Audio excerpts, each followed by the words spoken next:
गोर लगे छी अपने सबके मिथिला संस्कार पर स्वागत करे छी। एकटा सोहर दै छी महाभारत के सोहर जे अइ से कोना कोना कुंती झेलने छथिन से एकटा सोहर दै छी महाभारत के, से सुनू। ओ सब में काज करिए, सोहर उपनयन मूड़न विवाह सब में काज करी से एकटा सोहर दै छी। कुंती विवाह लेनी हस्तिना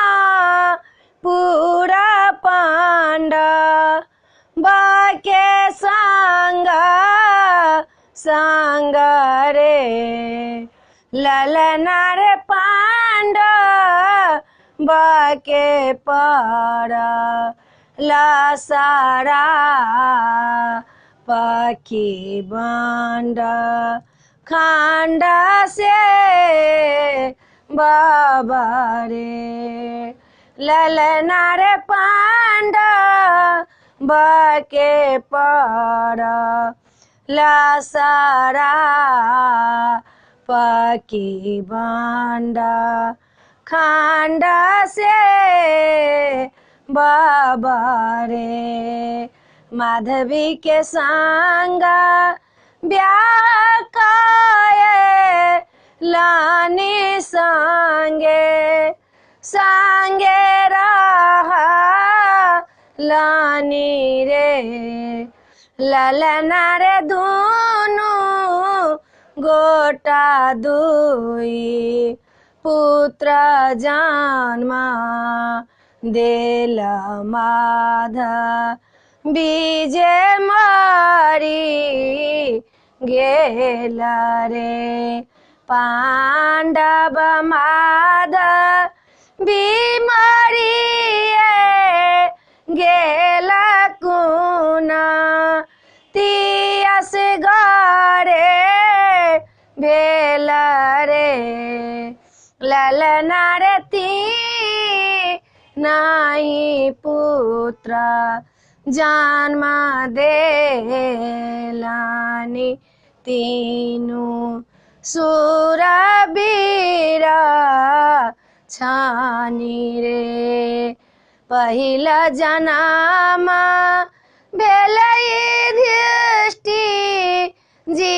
के दोष रानी भीमा दादा रे ललना रे तेसा राजा नामा भेला आरा जून नाकुल सहदेव छोटा छानी रे पांचो पुत्र लाए कुना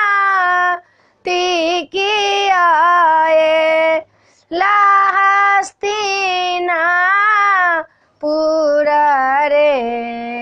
ललना रे भीमा के जहरा धाये मारल गंगा भासिया ओला रे नागा देवा ताबचा ओला साता हाथी के बोला देला रे ललना रे के बेटा नहीं मारत असल सोना नहीं जरत रे ललना रे के बेटा नहीं मारत असल सोना नहीं जरत रे जखन विवाह लानी कुना तिकी पांडव के संग रे ललना रे कुना तिसे बाला बांडा खांड के राजा भोगाऊ ठाल रे।